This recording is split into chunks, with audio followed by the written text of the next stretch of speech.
I took a couple of blue crayons and wrote on the outside of the day camp building, in a small corner of the wall. Years later, when we were reminiscing about this sort of thing, I said something to the effect of, "No, I can't believe it's been all these years, and no one has washed that writing off of the wall. In fact, I don't think anyone's ever noticed it." He said to me, "Really? But we were punished for it. Of course they noticed it." My friend and I had two completely different memories of that writing. He seemed to believe that we were caught and punished, whereas I seemed to believe that no one had ever noticed the writing in the first place.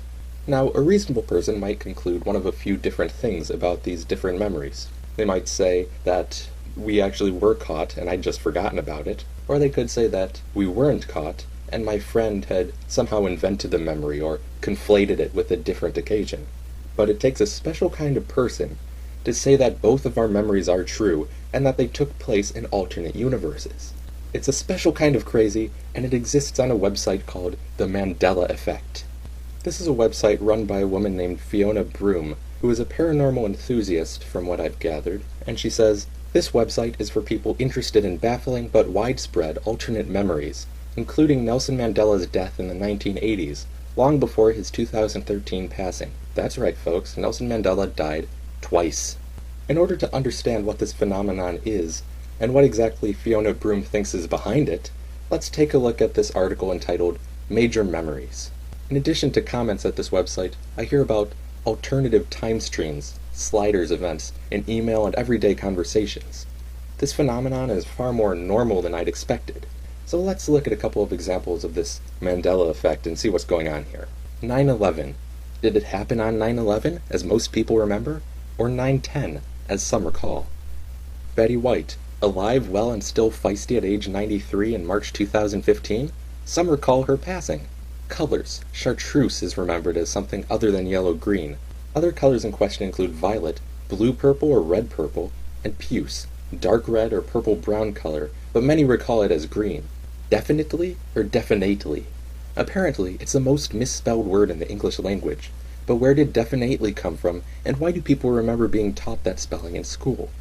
So you should understand the pattern by now. Some people remember false events. They remember false definitions of words, false celebrity deaths.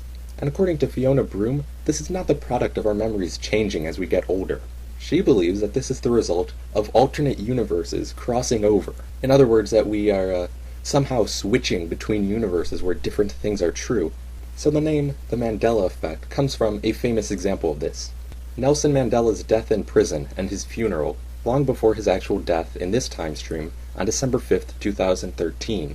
In other words, even though Nelson Mandela died in 2013, some people had the false memory that he actually died a lot earlier in prison. And of course, remember what I said earlier about what reasonable people might conclude from these sorts of situations. They would conclude that these are just mistakes. And a lot of these are very easy mistakes to make. Look at the definitely example. People seem to remember that definitely is spelled a different way. Now you might say that these people are just bad spellers.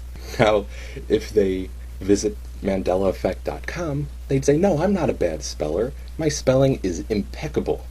And if they were writing it, they'd probably spell impeccable wrong too. But they'd say, "No, my spelling is impeccable. It's just that I come from a universe where definitely is spelled a different way." And with Nelson Mandela, this Reddit post really sums it up nicely. This user by the name of Hendrix says, "Could we stop blaming false memories on alternate universes?" He says, "With Nelson Mandela, he was in prison. You didn't hear much about him, and oftentimes he was considered in poor health, so when you stopped hearing about him for a while, you'd naturally assume he died, and you didn't think otherwise until he actually did die and was all over the news and the subject was brought up again." You can feel free to read the rest of that post. I think it's very insightful as to what exactly is actually going on here, not this alternate universe's nonsense. But reason will not stop these people. Look at this poll that Fiona Broom put up. If you have experienced a Mandela Effect reality shift, did the new reality seem better? Now, strangely absent from this poll is the option that says, the Mandela Effect is a load of bullshit, there are no alternate realities, this is just problems with memory. That option is strangely absent. But most people, in other words 31%, say neither better nor worse, but just as many people say worse. Okay, these people have no idea what the fuck they're talking about. They believe in alternate realities that they can't prove, that are founded on assumptions upon assumptions about the way the world works, things that cannot be tested, cannot be falsified. But all they know is that they hate it. This new reality sucks. Why can't I live in the reality where Nelson Mandela died an untimely death in the 1980s? Why did he have to die in 2013? And why am I such a bad speller all of a sudden? It's absolutely ridiculous. And if you still buy the alternate universe hypothesis attached to this, if you somehow think that our memories are infallible, and that we are not prone to making things up, I'll give you this example from a poster named Sean in the comments section. He says, I also remember Jane Goodall, the gorilla researcher, was murdered in 1985 by poachers, but now she is still alive. Now, Jane Goodall was not a gorilla researcher, she was a chimpanzee researcher. Who Sean is thinking of is Diane Fossey, the gorilla researcher. She was murdered in 1985 by poachers, not Jane Goodall, the chimpanzee researcher. This just shows the tendency of our memories to create things that didn't actually happen. In most of these cases, we have people just confusing different events with one another. Either that, or through some sort of suggestion, making up something that sounds plausible. Right, Nelson Mandela could have died in prison, and so we believe that he might have. Another example, Sex and the City. Was it Sex in the City when it first aired? Now, I thought it was Sex in the City, because I've never watched it. I've never looked at the title of that TV show for more than a couple seconds, so I never really noticed that it was Sex and the City. I just thought, why would you have a show about sex and about the city? It would make much more sense if it was Sex in the City. So I just completely glossed over that and jumped to something a lot more plausible. Another poster in that Reddit thread, Michikade, posts this copypasta that we've probably all read, according to a research at Cambridge University. That one, again, I'd recommend reading the whole thread as it sheds some light onto why exactly people think this way.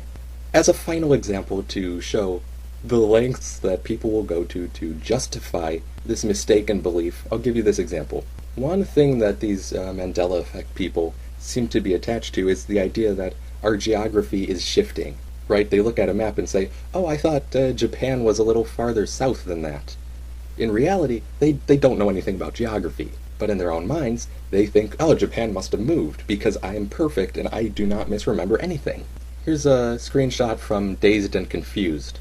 So here's a close-up. As you can see, there's a globe, but what's that shape in the Indian Ocean? Obviously, that's the logo on the globe. Globes have logos on them, so you can see who made it. This is the most reasonable conclusion to draw from this. But Fiona Broom believes that this globe was made in an alternate universe, and that's actually a different continent floating in the middle of the ocean that doesn't exist in our universe. Fiona Broom says, I reviewed the DVD carefully. The segment is at the 15-minute mark and the globe spins multiple times. In favor of it being the logo or compass rose of the map, I don't see a logo/rose anywhere else on the globe. Most globes have them. Well, I guess this one just has one, and it's right there in the Indian Ocean. So later on in the thread, when a poster says, that landmass west of Australia I believe is the maker of the globe's mark, like the company name and logo, she says, Fangerstan, we've already discussed that possibility. As shown, it's not a maker's mark. We still need to find a metal globe with similar underpainting to see if it can be sanded to look like that. You've not demonstrated anything. That obviously is the maker's mark. It's the exact same shape and, well, the same color as a lot of maker's marks on globes. Now, another example. Anan says, I started looking at a globe. That was a mistake. Where did Mongolia come from, and why is Japan all twisted at the southern end? Where did Mongolia come from? It's there. It's right there. Why is Japan all twisted at the southern end? Geography, mate. Study it a little bit more. Fiona Broom says, Anan, those are good questions. I'm going to read you one last post, just to wrap it all up. Show you the pinnacle of crazy things I've found on this website, although I'm sure there are a lot more. Just check it out for yourself. I really recommend it. Vivek Narain says, Hi Fiona. This may or may not be relevant, but the whole of Oceania region, from Johnston Atoll to Australia, has been the most abused region for WMD testing of all sorts. Nuclear, chemical, biological, by all the Western superpowers, Britain, France, US. The longitude of Johnston lies similar to Australia's, at 139 degrees. The tests were carried out for about 50 years from 1946 to 1996. Being the largest testing ground of deadliest assortment of materials, the contamination of waters was obvious. Could be Australia was shifted westward by some means to avert mass destruction. Could be there is something to this? Timeline shift starting from 1995. Fiona Broom responds, Vivek, that's a fascinating concept. This is definitely worth further research. Thanks. Thank you, Vivek.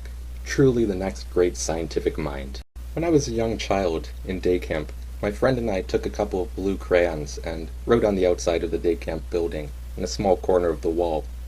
Years later, when we were reminiscing about this sort of thing, I said something to the effect of, "No, I can't believe it's been all these years, and no one has washed that writing off of the wall. In fact, I don't think anyone's ever noticed it." He said to me, "Really? But we were punished for it. Of course they noticed it." My friend and I had two completely different memories of that writing. He seemed to believe that we were caught and punished, whereas I seemed to believe that no one had ever noticed the writing in the first place. Now, a reasonable person might conclude one of a few different things about these different memories. They might say that we actually were caught and I'd just forgotten about it, or they could say that we weren't caught and my friend had somehow invented the memory or conflated it with a different occasion. But it takes a special kind of person to say that both of our memories are true and that they took place in alternate universes. It's a special kind of crazy, and it exists on a website called the Mandela Effect.